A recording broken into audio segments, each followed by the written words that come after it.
This program contains discussions of real-life crimes and may not be suitable for all audiences.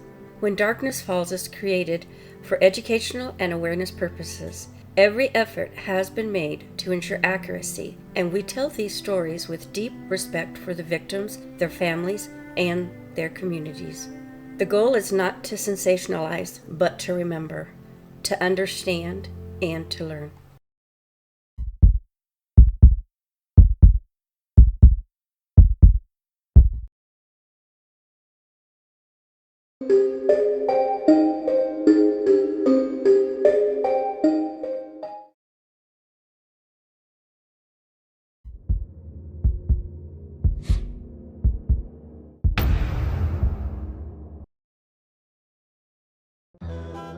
Halloween night, October 31st, 1957.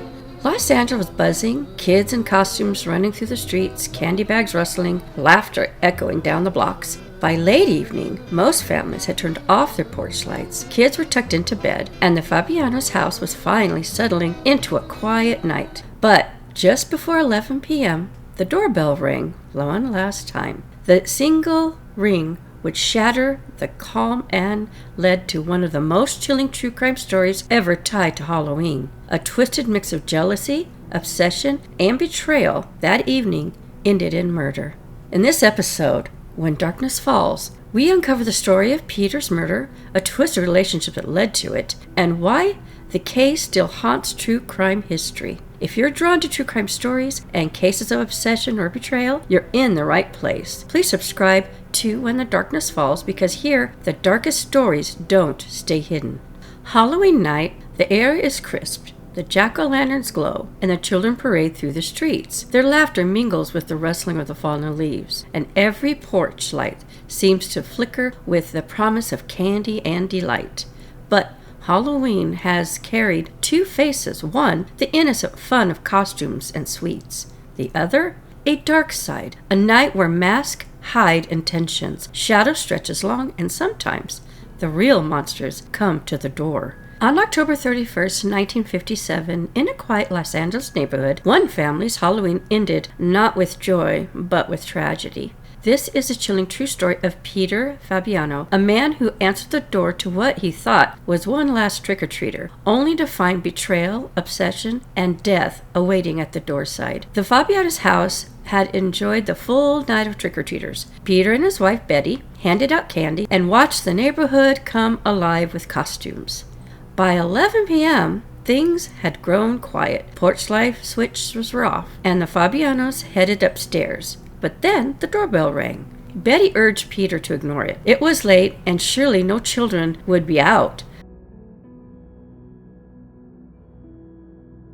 But Peter, ever so gracious host, slipped on his robe and slippers, went down to the door. As he opened it, he chuckled softly. "Isn't it a little late for this?" A muffled noise replied, "No." And then the sound of a gunshot split into the night. Police were baffled. Everything about the crime looked like a professional hit. The sudden shot, the escape, the lack of warning. But Peter wasn't tied to any organized crime. Yes, years earlier, he'd faced a minor bookmaking charge, but by 1957, he was a Marine Corps veteran and respected businessman, running two successful beauty salons with his wife, and a stepfather to Betty's children from her previous marriage. He was well liked in the community, described as dependable and charming. So why would someone want him dead? Neighbors reported seeing a car speeding away that night. A teenage witness swore the shooter's voice was unusual, high-pitched, almost like a man pretending to be a woman. But without a clear motive, investigators was left chasing shadows.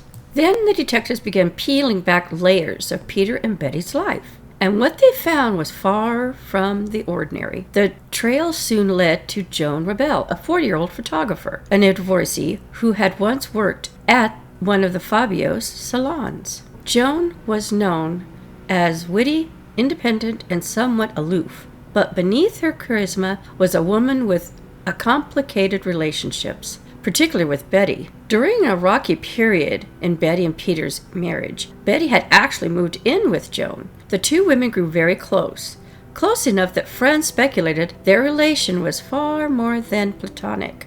When Betty reconciled with Peter, He had laid down a clear condition: no more Joan. For Peter, it was about protecting his marriage, but for Joan, it was something entirely different. To her, Betty's return to Peter was rejection, and rejection slowly curled into envy, and eventually into hate. As Detective followed the thread, another name surfaced: Goldyne, a quiet 42-year-old medical secretary. Goldyne was described as gentle, kind-hearted, and desperately lonely. She longed for connection, and when she met Joan, she was quickly swept into her orbit.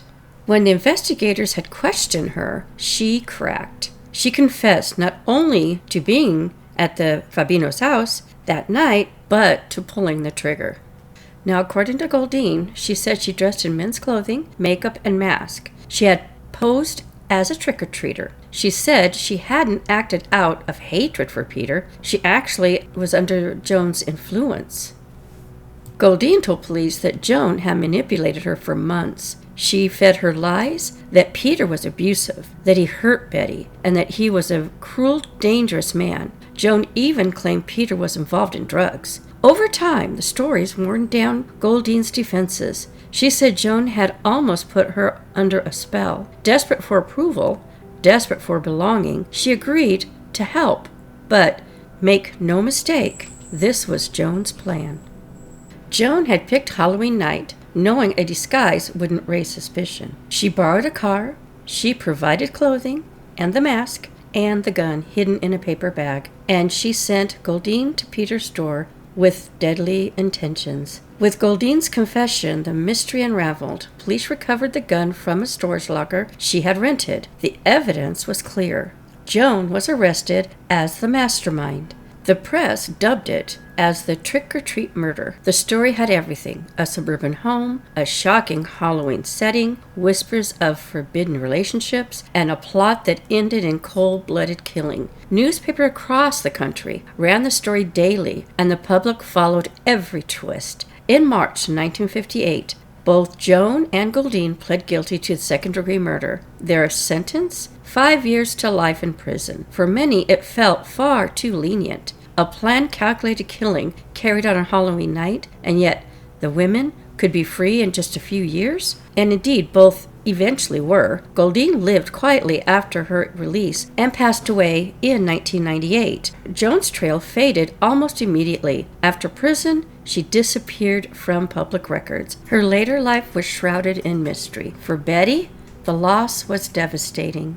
In a single night, she lost her husband, the father figure of her children, and her closest friend. The people who had once been part of the circle she had trusted had conspired by taking her husband's life. Betty never remarried. She lived quietly until her death in 1999. The murder of Peter is a reminder, not just for its shocking Halloween setting, for what it revealed about human emotion, how jealousy, obsession, and loneliness can twist into something deadly. Joan's obsession drove her to orchestrate the killing, and then Goldyne's longing for love and made her vulnerable to manipulation. And Betty was left with unimaginable grief, the kind that comes not only from losing a loved one, but from betrayal for those she had once trusted. Halloween is supposed to be the night of candy, costume, and harmless fun. But in 1957, one Los Angeles family learned the real monsters don't always wear masks. Sometimes they're the people standing right beside us. So this Halloween, as the jack-o'-lanterns flicker and children run door to door, remember the story of Peter, the man who answered his door to what seemed like a trick-or-treater, only to find betrayal waiting in the dark. And if you like to see more cases covered with care and respect, don't forget to subscribe to When Darkness Falls. We care, so please stay aware. The next case is already calling us, so bye for now.